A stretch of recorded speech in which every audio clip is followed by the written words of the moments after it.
أعوذ بالله السميع العليم من الشيطان الرجيم من همزه ونفخه ونفسه. بسم الله الرحمن الرحيم. ربي يسر ولا تعسر وتمم بالخير ربي زدني علما. فلعلك تارك بعد ما يوحى إليك وضايق به صدرك أن يقولوا لولا أنزل عليه كنز أو جاء معه ملك إنما أنت نذير والله على كل شيء وكيل أم يقولون افتراه قل فأتوا بعشر سور مثله مفتريات ودعوا من استطعتم من دون اللہ ان کنتم صادقین. 2 آیات مبارکہ ہیں سورہ ہود کی اور 12واں سپارہ ہے. خطاب نبی کریم صلی اللہ تعالیٰ علیہ وآلہ وسلم سے ہے.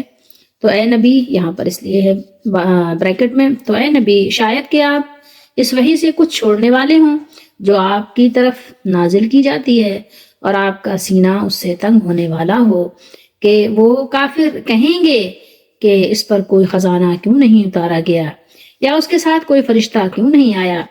آپ تو صرف ڈرانے والے ہیں اور اللہ ہر چیز پر نگران ہے. کیا وہ کہتے ہیں کہ اس نے یہ قرآن خود گڑھ لیا ہے؟ کہہ دیجئے پھر تم بھی اس جیسی گڑھی ہوئی 10 صورتیں لے آؤ اور اللہ کے سوا جنہیں مدد کے لیے بلا سکتے ہو بلا لو اگر تم سچے ہو ان کنتم صادقین. یہ ترجمہ تو میں نے آپ کو پڑھایا سورہ ہود کا تفسیر ابن کثیر سے. ایک ترجمہ اور دیکھ لیجئے. سورہ ہود ہے اور وہی آیات ہیں لیکن یہ ترجمہ ہے احمد رضا کا کنز الایمان. تو جب اس طرح کی آیات ہوں تو 2-3 ترجمے دیکھ لینا چاہیے تاکہ ایسا جس کو عربی نہیں آتی کوئی ایسا گمان نہ ہو کہ ہاں شاید ترجمے میں کوئی فرق کر دیا گیا ہے. تو دیکھیے احمد رضا نے کیا ترجمہ کیا ہے. تو کیا جو وحی یعنی اللہ کی طرف سے جو یعنی قرآن کا نزول ہو رہا ہے تمہاری طرف ہوتی ہے، تو کیا جو وحی تمہاری طرف ہوتی ہے اس میں سے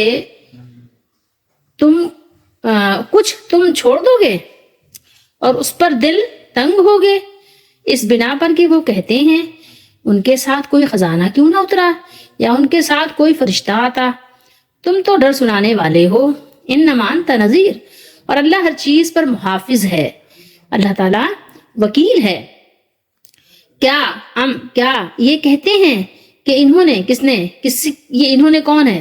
نبی کریم صلی اللہ تعالیٰ علیہ وآلہ وسلم کی طرف وہ لوگ نسبت کرتے ہیں نا کفار، کہ انہوں نے اسے جی سے بنا لیا. جی سے کیا مطلب؟ یعنی اپنے آپ یعنی خود بخود اپنے خود سے یعنی اپنے طور پر، یعنی جیسے لوگ کہانی لکھنے والے کہانیاں لکھتے ہیں تو اپنے طور پر لکھتے ہیں نا، کچھ ادھر ادھر سے پڑھا اس کے بعد ایک نئی کہانی بنا دی. بہت سے ہوتے ہیں نا جو رائٹر ہوتے ہیں، ڈائریکٹر ہوتے ہیں جو لکھنے والے، جو فلمیں ڈرامے کہانیاں ڈائجسٹ لکھتے ہیں. تو اسی طریقے سے یعنی گمان کر لیا کسی نے کفار نے کہ یہ قرآن کی جو کتاب ہے اس کو نبی کریم صلی اللہ تعالیٰ علیہ وآلہ وسلم نے اپنے طور پر از خود بنا لیا، یعنی اللہ کی طرف سے نہیں ہے یہ. تو اس لیے یہ دیکھیں ترجمہ اسے جی سے بنا لیا، یہ بات ہو رہی ہے. تم فرماؤ یعنی آپ فرما دیجئے کہ تم ایسی بنائی ہوئی 10 صورتیں لے آؤ. یعنی اگر یہ کسی انسان کا ہی بنایا ہوا ہے یا نبی کریم صلی اللہ علیہ وسلم نے بنا لیا اس طرح کی آیات، تو پھر ظاہر ہے اگر آپ نے بنا لیا تو دوسرے لوگ بھی بنا سکتے ہیں. اگر ایک کوئی کر سکتا ہے کام انسانوں میں تو پھر دوسرا انسان بھی کر سکتا ہے. ایک کوئی بلڈنگ بنا سکتا ہے تو دوسرا بھی بنا سکتا ہے. بہت سے بلڈرز ہیں ہے نا. تو اللہ تعالیٰ نے فرمایا کہ اگر ایسی ہی بات ہے تو بے اشر سور مثل ہی، تو تم بھی لے آؤ اس کے مثل 10 صورتیں بنا کر لے آؤ. تو یہ یعنی چیلنج ہے قرآن کا کہ اگر آپ نہیں بنا سکتے تو آپ مان لیجیے کہ اللہ کی طرف سے، اور اللہ کی طرف سے ہے تو حق ہی حق ہے. اور اللہ تعالیٰ نے یہ بھی فرمایا کہ اللہ کے سوا جو مل سکیں سب کو بلا لو اگر تم سچے ہو. اگر تم سچے ہو تو سب کو اللہ کے سوا جس کو چاہتے ہو، جتنے ذہین و فتین ہے سب کو جمع کر لو، سب کو اپنے ساتھ ملا لو اور ایسی 10 صورتیں لے آؤ. پورا قرآن نہیں کہا جا رہا 10 صورتیں، ایک صورت ایک آیت لے آؤ تم اس جیسی. تو اگر تم نہیں لا سکتے تو مان لو اس بات کو کہ تم جھوٹے ہو. نبی کریم صلی اللہ علیہ وآلہ وسلم جو کتاب لائے ہیں بے شک وہ سچی کتاب ہے، وہ اللہ کی طرف سے ہے. تو دیکھیے الفاظ کا صرف فرق ہے، باقی یہ کہ کوئی فرق نہیں ہے ترجمے میں. آپ اندازہ کر سکتے ہیں کہ جو کچھ یہاں یعنی بیان ہوا ہے آپ اس سے اندازہ لگا سکتے ہیں کہ جو لوگ نبی کریم صلی اللہ علیہ وسلم کی شان میں یہ سمجھتے ہیں کہ آپ جو چاہیں جیسے چاہیں جس وقت چاہیں کر سکتے ہیں، تو قرآن نے یہ بیان کر دیا کہ دیکھیے نبی کریم صلی اللہ علیہ وسلم کو بھی کافروں کی باتوں سے تکلیف ہوتی ہے اور بہت سے ایسے معاملات ہوتے ہیں جس میں آپ صلی اللہ تعالیٰ علیہ وآلہ وسلم کو اللہ تعالیٰ تسلی دیتے ہیں۔ لعل، یہ آپ کو پتہ ہے نا کہ یعنی امید کے لیے یا شاید کے لیے استعمال ہوتا ہے، دیکھیں یہاں ترجمے میں شاید ہے، یہ لعل کا ترجمہ ہے۔ اچھا، تو یہ دیکھیے کہ آج بھی ایسا ہے نا کہ کچھ آیات ایسی ہیں قرآن مجید کی کہ جن کے لیے کہا جاتا ہے کہ ان کو یعنی تلاوت کرنے پہ پابندی لگائی جاتی ہے یا حذف کر دیا جاتا ہے کہ بھائی یہ آیات تلاوت نہ کی جائیں۔ لوگ ان کو نشانہ بناتے ہیں نا، کہتے ہیں بھائی یہ قرآن مجید کی یہ آیات، مطلب اپنی مرضی کے تو مان لو وہ بنی اسرائیل کی طرح، اور جو ہماری مرضی کے مطابق نہ ہو اس کو کیا کرو، اس کو چھپا دو، اس کو جو ہے منظر عام پر لانے کی ضرورت نہیں ہے۔ یہ عوام الناس کا طرز عمل ہے، لیکن رسول اللہ صلی اللہ تعالیٰ علیہ وآلہ وسلم نے قرآن مجید میں سے کچھ نہیں چھپایا، نہ ہی کچھ حذف کیا، نہ ہی کچھ آپ صلی اللہ علیہ وسلم نے ترک کیا کہ ہاں بھائی ہے تو صحیح، کتاب میں تو ہے لیکن پڑھ کر سنانا نہیں ہے، ٹھیک ہے؟ کہیں ایسا نہ ہو کہ بتوں کے پجاریوں کو تکلیف ہو، یا یہ کہ اور بھی بہت سارے معاملات ہیں کہ جس میں کافروں سے دوستی میں فرق آ جائے، تو عوام الناس تو ایسا کر سکتے ہیں، لیکن اللہ کے رسول صلی اللہ تعالیٰ علیہ وآلہ وسلم کے لیے تو ایسا تصور بھی نہیں کیا جا سکتا، ممکن ہی نہیں ہے۔ تو یہاں پر یہ ڈراوا ایک طرح سے اگر آپ دیکھیں تو یہ عوام الناس اور امتیوں کے لیے ہے، ٹھیک ہے؟ رسول اللہ صلی اللہ تعالیٰ علیہ وآلہ وسلم جن لوگوں کے درمیان تھے وہ ظاہر ہے ایک سے بڑھ کر ایک شریر قسم کے لوگ تھے اور ضدی قسم کے لوگ تھے، بہت زیادہ ان کی یعنی کہنا چاہیے کہ دین کے معاملے میں بہت یعنی تکلیف آمیز پریشان کن باتیں تھیں کہ جس سے بڑے بڑے لوگ بھی گھبرا جائیں۔ اللہ کے نبی صلی اللہ تعالیٰ علیہ وآلہ وسلم کو تو اللہ تعالیٰ نے بہت یعنی زبردست قوت اور طاقت دی تھی، آپ کی حفاظت کا ذمہ بھی لیا تھا اور آپ کا حوصلہ بھی بہت بلند تھا، لیکن پھر بھی کفار ہر وقت کوئی نہ کوئی بس فرمائش کرتے رہتے تھے، کبھی معجزہ لانے کی کہ یہ معجزہ دکھا دیں، اور کبھی کہتے کہ آپ پر کوئی خزانہ کیوں نہیں اتارا گیا ہے کہ آپ اتنے یعنی آپ ایک طرح سے دنیا دار نہیں ہے، دنیا آپ کے پاس ہے نہیں، بہت کم دنیا ہے، تو آپ یعنی ایک طرح سے کہیں تو فقیری کی زندگی تھی نا، وہ نبی کریم صلی اللہ علیہ وسلم دنیا سے کچھ بھی آتا تو آپ رکھتے ہی نہیں، خزانہ بھی آ جاتا تھا، سونے چاندی کا ڈھیر بھی لگ جاتا تو آپ اس کو تقسیم کر کے ہی گھر جاتے۔ کبھی کہتے کہ آپ احد پہاڑ کو سونا بنا دیجئے، کبھی کہتے کہ یہ پہاڑوں کو ذرا کھسکا کے آگے کر دیجئے، کبھی کہتے دریا بہا دیجئے، کبھی کہتے کہ آپ کے ساتھ فرشتہ کوئی کیوں نہیں آیا جو اعلان کرتا۔ قرآن میں ہی اللہ نے بیان کی یہ باتیں کہ فرشتہ آتا اور کہتا کہ جو ہے دیکھو یہ اللہ کے نبی ہیں، ٹھیک ہے؟ یعنی ان کی عجیب و غریب قسم کی فرمائشوں کا ایک سلسلہ تھا، بہت زیادہ ان کی فرمائشیں تھیں۔ اللہ تعالیٰ نے اس کو بہت سے مقامات پر کہیں تفصیل سے اور کہیں پہ مختصراً بیان فرمایا ہے۔ سورہ بنی اسرائیل میں بھی ہم پڑھیں گے، سورہ فرقان میں بھی ہے، پیچھے بھی پڑھ چکے ہیں۔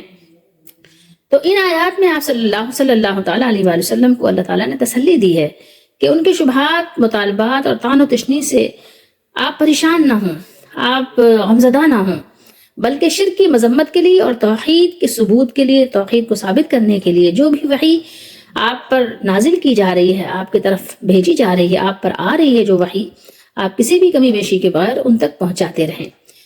تو ان کا تو شیوا ہی یہی ہے کفار کا، وہ تو چاہتے ہی ہیں کہ آپ قرآن سے کچھ حذف کر دیں، ٹھیک ہے؟ آپ قرآن سے وہ آیات حذف کر دیں جس میں بتوں کی مذمت ہے، جس میں شرک کی مذمت ہے، بتوں کی کہنا چاہیے کہ عیب جوئی بیان کی گئی ہے، بتوں کی بے بسی بیان کی گئی ہے۔ سورہ یونس میں ہم نے تلاوت کیا تھا کہ ان لوگوں نے کیا کہا کہ آپ قرآن کو بدل دیں، دوسرا قرآن لے آئیں، یہ قرآن ذرا ثقیل ہے۔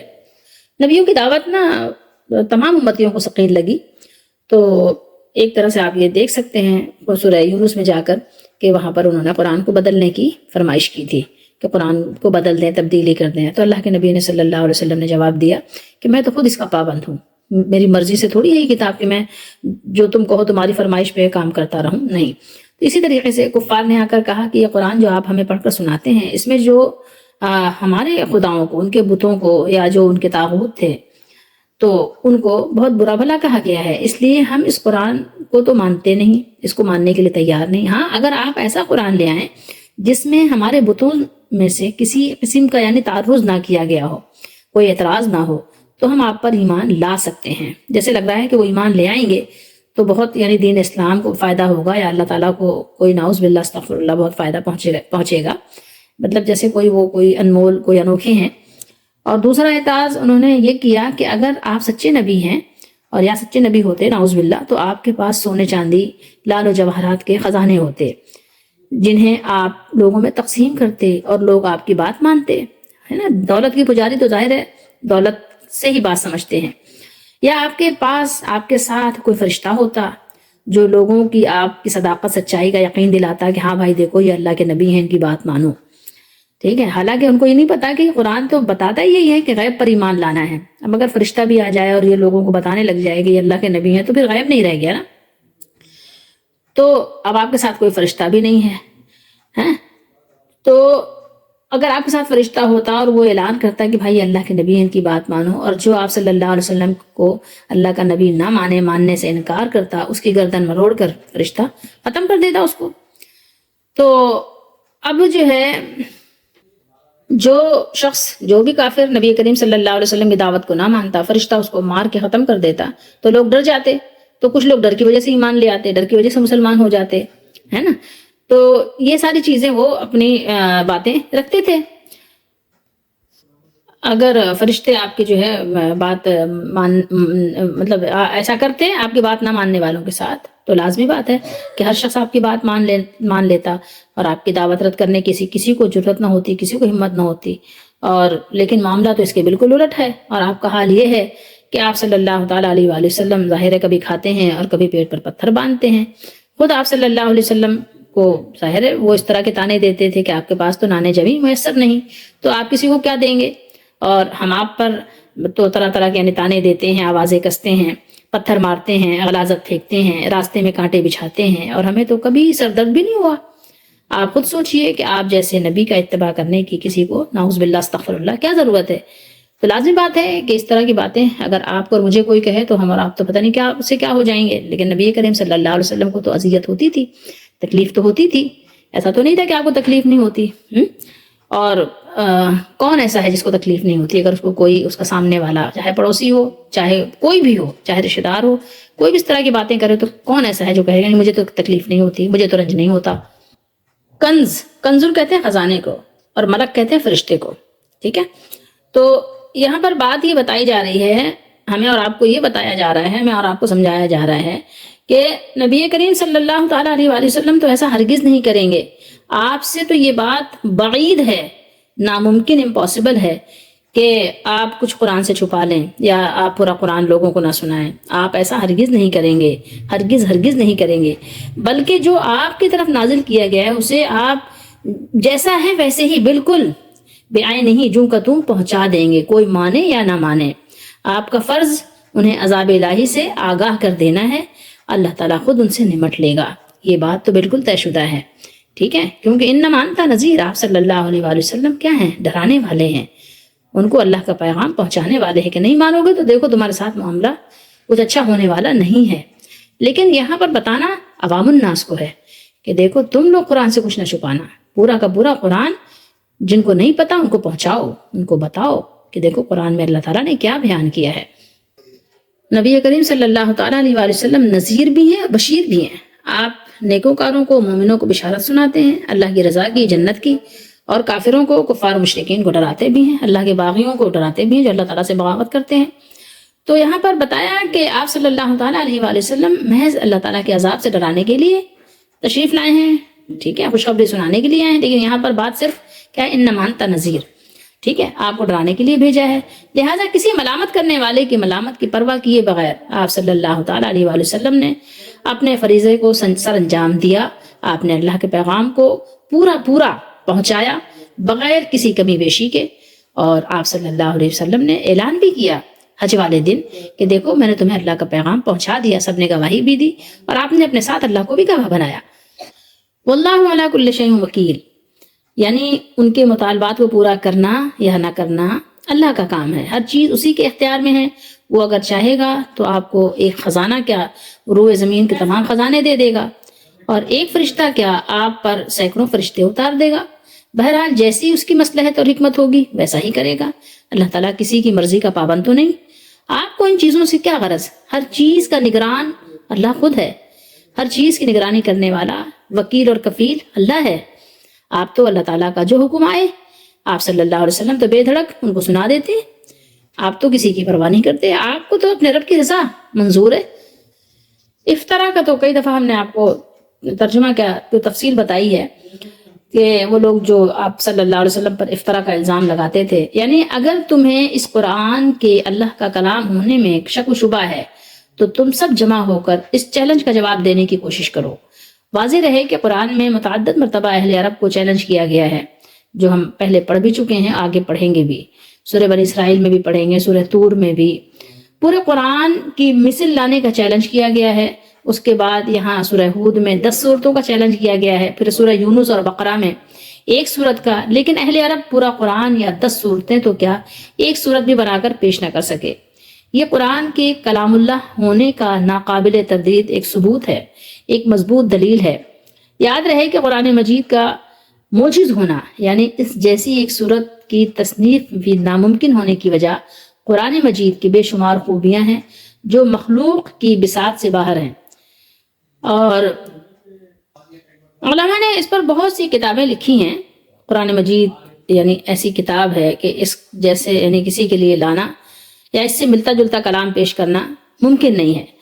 قرآن مجید میں ایسی خوبیاں ہیں کہ ان خوبیوں میں سے اس کی فصاحت و بلاغت کے ساتھ ساتھ اس کے انداز بیان کا اللہ کے شان کے مطابق جلال و جمال، اس کی کسی پیش گوئی یا خبر کا غلط نہ ہونا، اور اس کی آیات کا ایک دوسرے سے ٹکرانے سے پاک ہونا، اور اس کی جامعیت وغیرہ بھی سبھی کچھ یعنی شامل ہے۔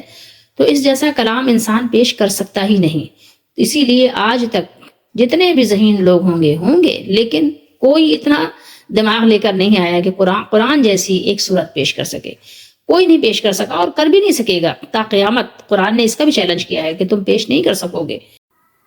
قرآن مجید کے بار بار چیلنج کرنے پہ بار بار یہ ان کو قرآن مجید نے ابھارا کہ آؤ لے آؤ پیش کرو، بار بار اس بات کو دہرایا ان کے اعتراض کے لیے جو انہوں نے اعتراض کیا تھا قرآن مجید پر، ان کے بار بار دہرائے جانے والے اعتراض کا کہ یہ کلام الہی نہیں ہے، یہ کلام الہی نہیں ہے۔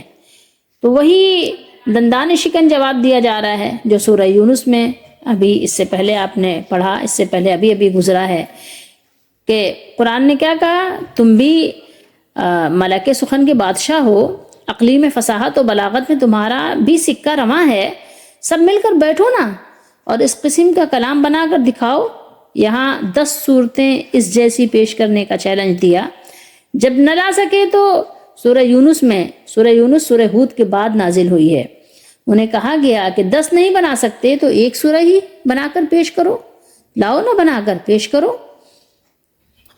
لیکن لوگوں کا حال یہ ہوتا ہے، جو لوگ ضدی ہوتے ہیں تو وہ ماننے کے بجائے کیا کرتے ہیں، ماننے کے بجائے یا کھسیانہ ہونے کے بجائے، اپنا سموہ لے کر بیٹھنے کے بجائے وہ دھللے کے ساتھ کیا کرتے ہیں، وہ جھگڑے پر اتر آتے ہیں اور بے تمیزی پر اتر آتے ہیں۔ تو اس کا بھی جواب قرآن نے دیا۔ اس کا بھی قرآن نے کیا جواب دیا کہ جب وہ چیلنج کا جواب نہیں دے سکے تو اللہ تعالیٰ نے فرمایا کہ پھر تم کو جان لینا چاہیے کہ یہ کلام الہی ہے، یہ اللہ کے سوا کسی اور کا کلام نہیں ہے۔ ایون یہ کہ رسول اللہ صلی اللہ تعالیٰ علیہ وآلہ وسلم نے بھی اسے خود نہیں بنایا ہے، بلکہ آپ پر اللہ کی طرف سے اس کا نزول ہوا ہے، نازل ہوا ہے۔ آپ کے قلب منیر پر اللہ تعالیٰ نے اس کا نزول فرمایا ہے۔ تو سننے والوں اس پر ایمان لاؤ۔ اللہ تعالیٰ ہم سب کو قرآن مجید کو سمجھنے کی، اس پر ایمان رکھنے کی توفیق دے۔